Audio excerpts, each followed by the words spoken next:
Deep in the misty valleys of Eastern Europe, there is a forgotten parish where an old gravedigger accidentally opened a coffin that was never meant to be disturbed. Inside, he did not find bones, but a newborn child, alive and screaming, as if the grave itself had given birth. The child was a girl who grew up in the village, untouched by time, walking among the living for almost a century. She never aged. She was always 22 years old. And when she was finally buried at the age of 98, her tomb was found empty. Now, some say that she may still be out there, wandering the earth, looking for her true love. Or perhaps she's already found him and he's just biding his time until she returns. What do you think? Let me know in the comments. Don't forget to subscribe for more supernatural stories like this one. And then one day, an old man came to the village. He'd walked many years from the north, they said, carrying his pain in his stride and his memories like stones in his pockets. He knocked on the door of the parish house and told them his name was Elijah. "I am looking for the girl named Helena," he said, "who was born in this town, though it seems no one knows her parentage. If you find her, tell her Elijah has come for her, and she must go with him." But the sisters knew no Helena. So the old man stayed, taking food and shelter, refusing payment, sleeping by the hearth, and staring into the flames until one of the sisters finally asked him why. "Why do you seek this child?" Us. The old man looked up, and for the first time the sisters saw not an old man, but a boy, barely older than Helena, yet somehow bearing the weight of centuries. "I've waited a long time," he said, "longer than I hoped.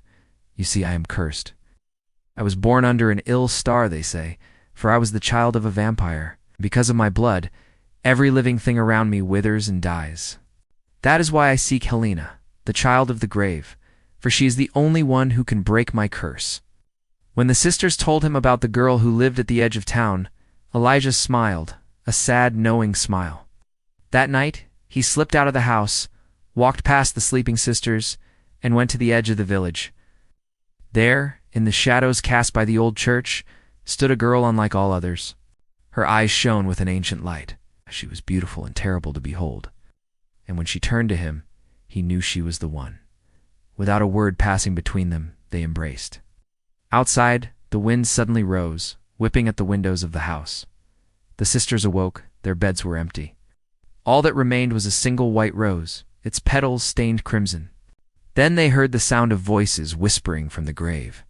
Soon, those voices became a chorus, rising and falling like the tide. They sang of loss and longing, of life and death, and the sisters knew the girl was gone, taken by the voices that had risen from the earth to claim what was theirs by right. Elijah led Helena deep into the woods, away from the prying eyes of men and the whispers of the living. They reached a clearing where a gnarled oak tree spread its branches like a shroud over the ground. Beneath it lay a freshly dug grave. Elijah knelt and laid a lantern on the grave, and for the first time the sisters saw the full extent of his curse. For as he touched the earth, the leaves withered on the trees around them, and the flowers in his wake turned to dust. Only Helena remained untouched. She caressed the boy's cheek, and her eyes, pools of endless sorrow, told him everything he needed to know. Then they embraced as the last of the light bled from the sky, and the old oak tree bore silent witness as the child of the grave. And the child of the curse became one beneath the cold embrace of death. They said she was never supposed to be born. And yet, when the gravediggers pried open the old oak coffin, their lanterns trembled, and the world shifted into something no man could explain. Inside, wrapped in faded linen that should have belonged to a corpse, was a newborn, eyes wide open, lungs screaming, fists clenched as though fighting against the very wood meant to contain her. In the heart of a nameless village nestled amidst rolling hills lived a woman named Helena. From the time she was born, her life was shrouded in mystery and fear. You see, by the time she was 50, she looked no older than 30. By 70, she still passed as 40. The town, once dismissive of her unusual longevity, began to fear her as something more than human. And the longer she lived, the stranger things became. Rumors spread like wildfire through the town. Perhaps she was the child of the grave itself, a soul that had refused to cross over to the afterlife, a wanderer between the living and the dead. They spoke of her in hushed tones, pointing to the strange occurrences that seemed to follow her. Like the fire that destroyed the baker's shop, yet left her untouched, though she stood among the flames, or the wolf that lunged at her in the forest, only to whimper and retreat. And the night a villager swore he saw her walking in the cemetery, lips moving as if she conversed with the headstones.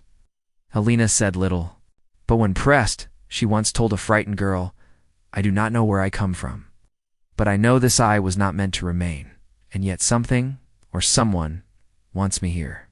People became convinced that something wicked had been done to her, that she was a vessel of unclean forces, and so they turned to the priest. The priest, a man of unwavering faith and conviction, demanded she be exorcised. Believing her a conduit of demonic influence, he saw it as his sacred duty to banish the evil that had a hold on her.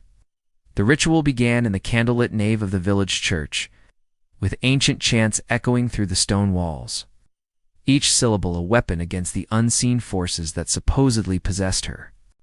Witnesses to the ceremony later recounted how Helena stood impassive as holy water touched her skin, her face betraying no emotion. But the most shocking event occurred midway through the priest's prayers. The flames of the candles bent away from her, as though she drew not demons, but time itself. Then, as if struck by a sudden bolt of inspiration, the priest continued his prayers, directing them not at Helena, but at whatever force was within her. He besought the deity to release her from its grasp, to allow her tormented soul to find peace. But his efforts were in vain. For as he uttered these final pleas, the light faded from his eyes, his body collapsing lifeless upon the altar. From that day forward, no church dared attempt such a ritual again, and the legend of Helena grew.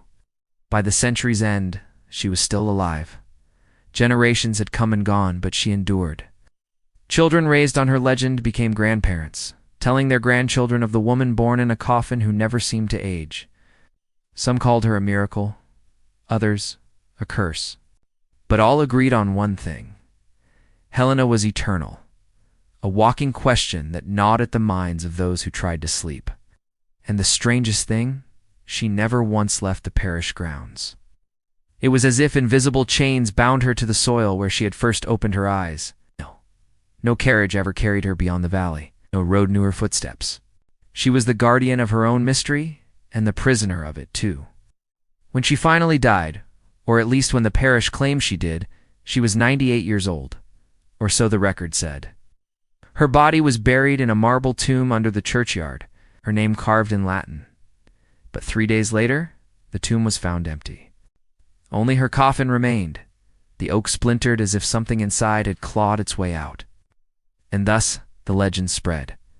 Helena, the woman born in a coffin, never truly died. Some say she still walks, unchanged, moving from village to village under different names. Some claim to have seen her even in photographs of the 20th century, always in the background, always watching. Others whisper she waits for the one who first put her in the coffin, as though death itself owes her an answer. But the question remains, who placed her there, and from where did she come? A chill wind rattled the windows of the old stone house, rain lashing against the glass. Inside, by the light of a paraffin lamp, a young woman sat writing. Her brow was furrowed, her lips moving as though in prayer. On the table before her lay an open book, its pages filled with spidery script and curious sketches. It was here, in the rambling notes of a forgotten scholar, that Alara had first read of Helena, the coffin-born woman. Intrigued, she had traveled to the village where Helena's tale was born, seeking the truth behind the legend. But what she found were more questions. What was this woman who seemed to exist outside of time? Where did she come from and why? And how could she help the people now trapped in her wake? The answer, Alara soon learned, lay hidden in the archives of the parish church, locked away for nearly a century. It was here, in the shadow of the church, that the story began. They said the marble tomb had been sealed with iron clasps, heavy and unyielding. Yet when dawn broke on the third morning after Helena's burial, the clasps were bent outward, as though something had forced its way into the world again. The villagers gathered around, clutching rosaries, torches, even crude farm tools, afraid of what they might see. Inside the tomb, there was no body, only the shredded lining of a coffin that smelled of damp earth and something older, something metallic, like rusted blood. The priest's successor insisted she had been stolen by grave robbers, though who would dare take the body of a woman so feared? And more curiously, why leave behind the coffin itself, splintered and torn from within? The whispers grew darker. Some claimed Helena had not died at all, that she had merely shed her final disguise of flesh. Others said she had joined the ranks of the dead she had so long defied. But not beneath the earth instead, walking between this world and the next, neither buried nor alive. A few swore they had seen her that very night, drifting through the mist that clung to the churchyard. Her hair loose, her face ageless, her eyes two hollow lanterns reflecting the moon. From that day on, the parish changed. Livestock withered, crops failed more often, and children sometimes disappeared, only to return days later at the edge of the forest, unable to explain where they had been. Each of them claimed the same thing. They had followed a woman's voice calling them by name, a voice soft and patient, promising comfort, promising answers to questions they had never spoken aloud. The voice, they said, belonged to Helena. The archives of the parish recorded strange accounts from travelers. A merchant passing through swore he met a woman on the road whose beauty was unlike any he had seen, though she wore a gown out of fashion by nearly a century. When he asked her where she came from, she only smiled and said, "From where you will one day follow." His horse bolted, and when he looked back, she was gone. A year later, the merchant died suddenly in his sleep. Time passed, yet Helena's story refused to fade. Scholars came, drawn by the legend of the coffin-born woman. Some dismissed it as superstition, a fabrication of frightened peasants. But others took note of peculiar consistencies or chords spanning over 70 years that all described her unchanged appearance, her unnatural resilience, and the eerie silence surrounding her origins. No birth certificate, no family lineage, nothing that tied her to any mortal past, only the coffin. One scholar, a German folklorist named Matthias Grun, arrived in 1899, determined to uncover the truth. He carried with him journals, crucifixes, and measuring tools, hoping to record Helena's story with scientific precision. But the deeper he dug, the less sense it made. Witness after witness described the same detail.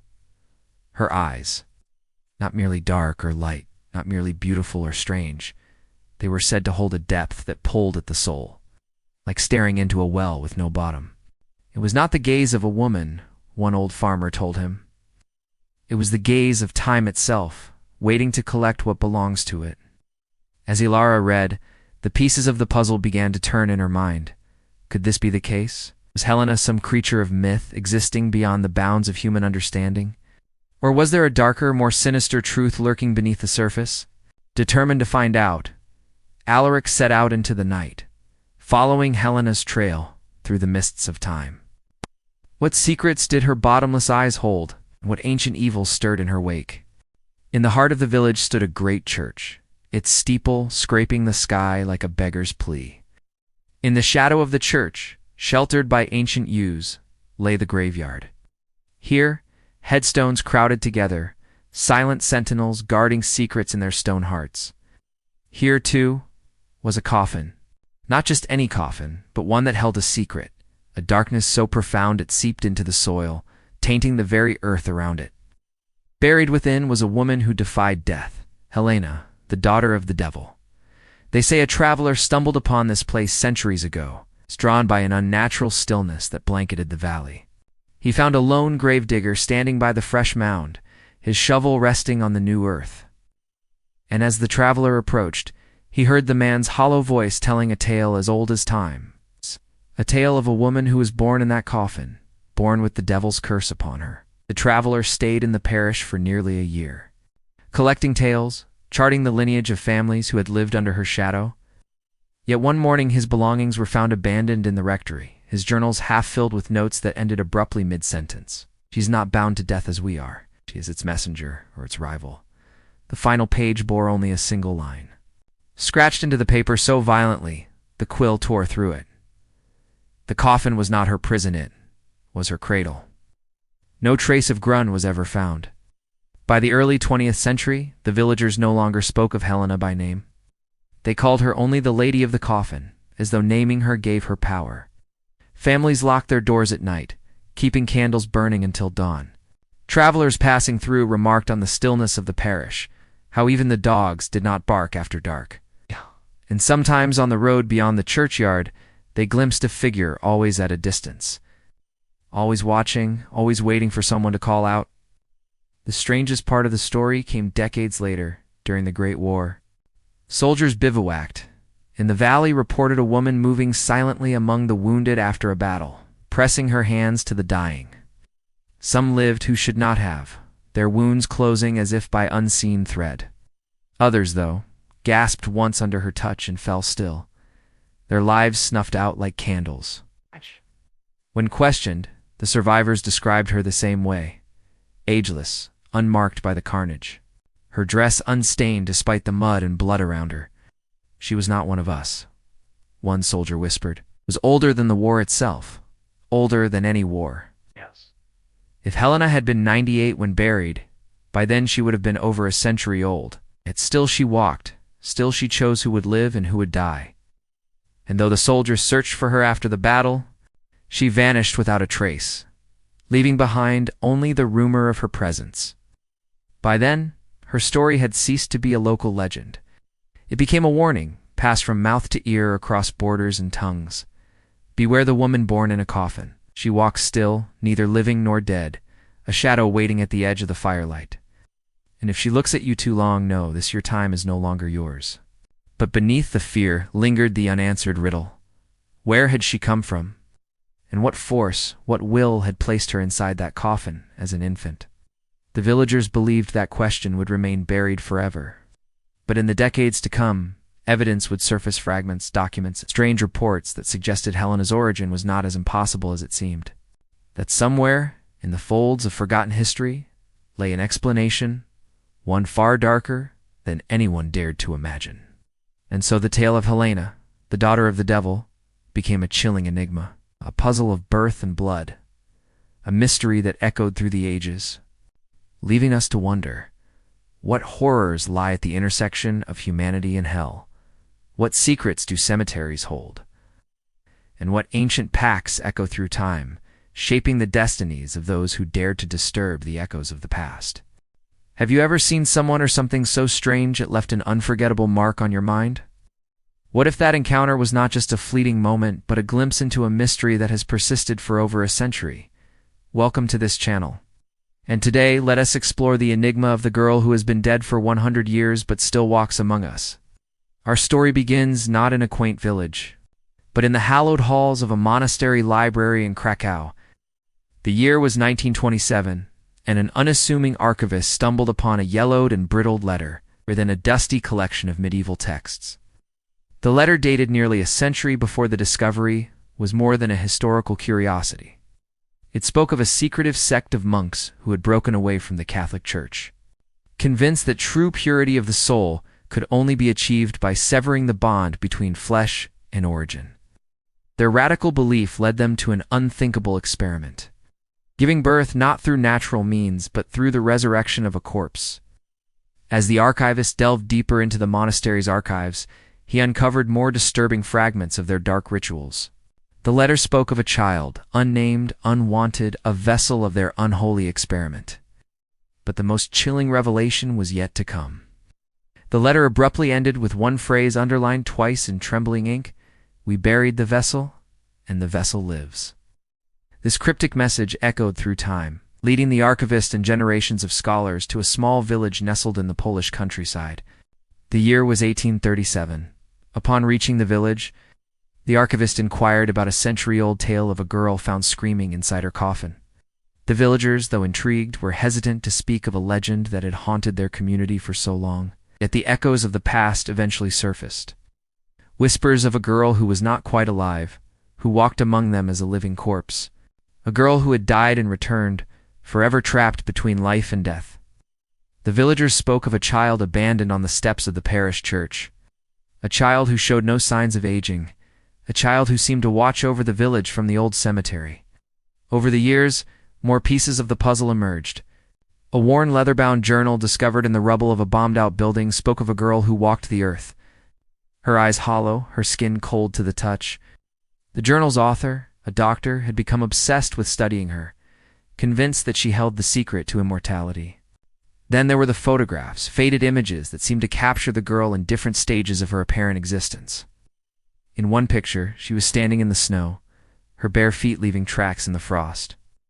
In another, she was sitting on a stone wall, her gaze distant, her skin strangely luminous. Each new piece of evidence raised more questions, and as the years passed, the mystery only deepened. Was Helena truly immortal, existing outside the bounds of time? Or was she a metaphor, a symbol of the human condition, our relentless struggle to understand the mysteries of life and death? The answer, like the girl herself, may forever remain elusive, a haunting presence that lingers at the edge of our perception. What do you think is such a case possible? Let me know in the comments below. And if you enjoyed the video, don't forget to stay tuned for more updates. Thanks for watching. See you next time. I'm the author. This is a special episode for subscribers only. The year is 1674.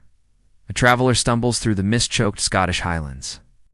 Before him lies the abandoned valley of Glen Moriston.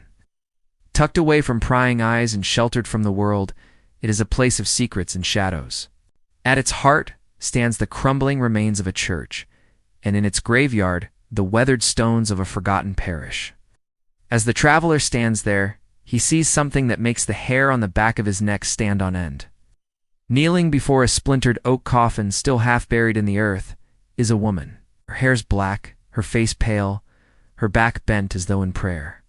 The strangest account came from a man in 1974. A tourist who had wandered too far from his group into the abandoned valley where the parish once stood. The church was in ruins, its roof collapsed, its graveyard overgrown with moss and stone. He claimed he saw a woman kneeling before the splintered oak coffin still half buried in the earth. Her hair was black, her face pale, her back bent as though in prayer. When he called out to her, she lifted her head slowly. He said her eyes were so heavy with centuries of sorrow that he could not breathe, as if the air had been stolen from his lungs. He collapsed unconscious. When he awoke, the valley was empty. The man never returned to that place, but he told his story until the day he died. His children, inheriting his journals, swore his account never wavered. The coffin, he wrote in his final entry, had not been her prison, nor her cradle. It was her anchor. Wherever Helena went, she was always tethered back to it, bound by something older than memory. Even today, travelers speak of the valley with unease. Locals avoid it, claiming the ground itself hums at night as though something beneath the soil is alive. On certain fog-heavy evenings, shapes are said to drift among the gravestones, shapes that move like mourners but cast no shadow. Some say Helena walks with them, unchanged, her black dress brushing the mist. Others claim she waits by the ruined church, looking out across the valley, her gaze fixed on something no one else can see. And still, the question lingers, unanswered but ever pressing. Was Helena born of human hands? Or was she placed into the coffin by something beyond us, something that wanted her not to live but to last? The legend insists that when she gazes upon you, you feel a pull as though your years are no longer your own. And those who vanish near the valley are sometimes found again. Sitting silently beside the coffin, their hair gone gray, their bodies aged decades in a single night, they do not speak. They only stare, eyes hollow, as if something has been taken from them that can never be returned. Time has tried to bury Helena, to swallow her story beneath layers of disbelief and folklore. But the fragments remain. The letters, the journals, the photographs, the witnesses who swear on their last breath that she is still here. A woman born in death, who lived to 98 and beyond, who never belonged to time but still walked within it. And if she walks still, unchanged, waiting, what is she waiting for? In 1674 Helena was born, or was she? The people of Glen Moriston had never seen a woman like her. Tall and gaunt with hair like a raven's wing, and eyes that seemed to hold the secrets of the universe. She appeared in the village one day, asking only for food and shelter. No one knew where she came from, but they welcomed her nonetheless, touched by her sad tale and haunted by her mournful gaze. She stayed in the village for 5 years, working as a healer, tending to the sick and the dying. And when they looked into her eyes, they saw not sadness, but an ancient wisdom that transcended the years. Then one day she vanished. Some say she walked into the mist-choked hills and was never seen again. Others claim she was taken, her body left behind in the shallow grave outside the village, beneath the gnarled branches of an ancient oak. The villagers never forgot her, and neither did the land. For every year on the anniversary of her death, they felt the earth tremble beneath their feet and heard the mournful toll of a distant bell. This is a true story, or perhaps it isn't. What do you believe? Let me know in the comments below. And while you're there, don't forget to subscribe for more historical hauntings. Till next time, sleep well. Vienna, 1989. Now, our story so far has been one of tragedy. That of a young girl lost to the sea, a town shaken by a string of ritualistic murders, and a desperate search for answers that leads us to this moment. The shores of an ancient lake bled into a canvas of twilight. But the final piece of the puzzle, the last known trace of Helena, did not come from the parish at all, but from a report buried in the archives of a medical institute in Vienna. Dated January 1989, it reads, at approximately 6 p.m. A barefoot woman was found wandering the outskirts of a village near Vienna. At dusk, witnesses reported seeing a woman dressed in a long black skirt and a white blouse, a parasol in her hand, walking slowly as if searching for something. She was barefoot and seemed confused, unable to provide a coherent answer when questioned by police. The woman was subsequently brought to the institute for examination. Upon arrival, she caused a disturbance among staff and patients alike. Medical equipment malfunctioned. Nurses reported an inexplicable drop in temperature, and some swore they heard the sound of a woman screaming in an unknown language. Despite her vacant eyes, the patient demonstrated perfect mobility, descending the stairs without assistance. Despite having no recollection of who she was or how she came to be there, the patient's apparent age varied between 30 and 40 years old. She spoke in a calm, measured tone, choosing her words carefully, as though afraid of what might happen if certain topics were discussed. The patient identified herself as Helena. She carried with her a purse containing several old newspapers, a book of fairy tales, and a silver locket. Inside lay 2 faded photographs, neither of which appeared to feature the woman who now clutched them. She gave her name as Helena. Though she carried no identification, the woman had papers on her person, yellowed, and stamped with the wax seal of the Austrian Empire signed by hands long since dust, stating she was born in 1824. Doctors dismissed these as forgery, focusing instead on the anomalies that defied explanation, the blood tests showing cells that did not break down, tissues that did not deteriorate, age markers absent altogether. The patient exhibited signs of life, but baffled the attending physicians. They labeled her a phenomenon, perhaps even a fraud, yet they could not ignore the fact that every instrument monitoring her heart, every watch, every phone, every machine in the building, every single one of them stuttered when she entered the room, as if the very building itself recoiled at her presence.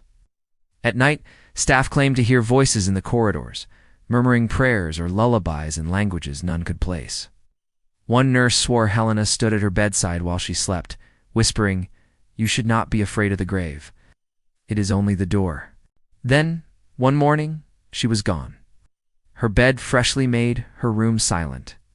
The cameras watching the ward flickered, and for exactly 6 minutes and 13 seconds, all recordings went black. When they resumed, the room was empty.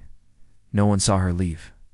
No one ever admitted to opening the doors. Yet in the weeks that followed, strange things happened in Vienna. An archivist claimed he saw her face reflected in a subway window, though no one stood beside him. A widow reported a woman knocking on her door in the dead of night, asking in a voice like soft earth, "Do you remember me?" Children whispered of a lady in black who watched them from the edge of the playground, her eyes both kind and terrifying. Each account matched the same impossible description: the woman who never aged, the woman of the coffin. Was Helena a modern-day Lazarus raised from the dead? Was she a spirit haunting the living? A ghost tethered to our world by some unfinished business? Or was she simply a master manipulator, a chronic amnesiac, whose condition allowed her to slip through the cracks of time unnoticed? You may never know for sure. The truth, whatever it may be, lies buried with her, 6 feet under Vienna, beneath the cold, hard surface of a concrete tomb. 6 minutes and 13 seconds, the exact amount of time it takes for a human heart to stop beating. It's a bit dark, isn't it? Well, let's start then with the records of the parish. We know that Helena died at 98. Now, if we add 98 to 1989, we get 2087. So Helena should be 165 years old now. That is impossible. And yet somehow she continues to bleed through the cracks of time, appearing wherever silence and shadow gather. Some have gone so far as to say that Helena was never a woman at all, but a vessel for something older, an ancient rhythm of death and birth, caught between worlds. Perhaps the monks who buried her as a child did not create her, but rather summoned her, drawing into flesh a being that was never meant to walk as human. The story doesn't end there. Even in recent years, photographs have surfaced online, grainy, distorted images showing a woman in crowds at train stations, even at funerals, always in black, always with the same face, untouched by decades. Researchers who dig too deep often disappear, their work unfinished, their names erased. And those who live long enough to speak describe the same horror. They felt her watching them as if she knew they were trying to understand. What is she then? A curse? A miracle? A punishment for mankind's arrogance in trying to unbind life from death? The answer has never been found. All that remains are the stories, the fragments, the warnings whispered across generations. The villagers who first pulled her from the coffin believed they had saved a child, but perhaps they had only opened the door to something that had waited centuries to step through. And once such a door is opened, it can never truly be closed. If you travel east, into valleys where churches stand in ruins and fog clings like shrouds, they say you may still find her. A woman by the graves, her hands folded, her eyes fixed on the horizon, as though waiting for someone or something to arrive. Do not look too long. Do not follow if she calls your name. For those who do are never the same again. And perhaps if you listen carefully tonight, when the world grows still and the air hangs heavy, you may hear her tooth a woman who was born in a coffin, who lived to 98 and beyond, and who walks still, carrying with her the silence of the grave. Because Helena was never a story. She was never a legend. She was always real. And if she still waits, it is not for her death. It is for yours. Let's take a moment to untangle this narrative web. We begin with Helena, a girl seemingly born into a coffin. This event alone sets the story's tone, establishing a connection between Helena and death that will persist throughout her life. Her birth year, 1823, is significant because it provides a tangible link to the past, grounding the story in history. However, the story takes a fantastical turn when Helena dies at 98 in 1989. This challenges conventional notions of life and death, hinting at Helena's otherworldly nature. Helena's age at death, 98, is a significant detail. In many cultures, 98 is associated with wisdom and nearing the end of a natural lifespan. It also alludes to a biblical reference, specifically Matthew 8, where Jesus raises a boy from the dead. The boy is described as being 98 cubits from death. This parallel suggests that Helena's death is not the end, but a transition to another state of being. As the story progresses, Helena's existence becomes increasingly shrouded in mystery and fear. People begin to whisper that she is not a human, but a conduit between worlds. This notion is reinforced by the monk's supposed act of summoning, rather than burying her. The story hints that Helena is an ancient entity, possibly even immortal, that can manipulate time and space at will. The photographs that surface online add another layer of intrigue. They suggest that Helena is not confined to a particular place or time, but can appear wherever and whenever she chooses. Her consistent appearance in black and her unchanging face over the decades reinforce her otherworldly nature and hint at her ability to transcend physical limitations. The reappearance of Helena's story in recent times serves as a reminder that the boundaries between the living and the dead are not absolute. It also underscores the enduring power of fear and the human fascination with death and the afterlife.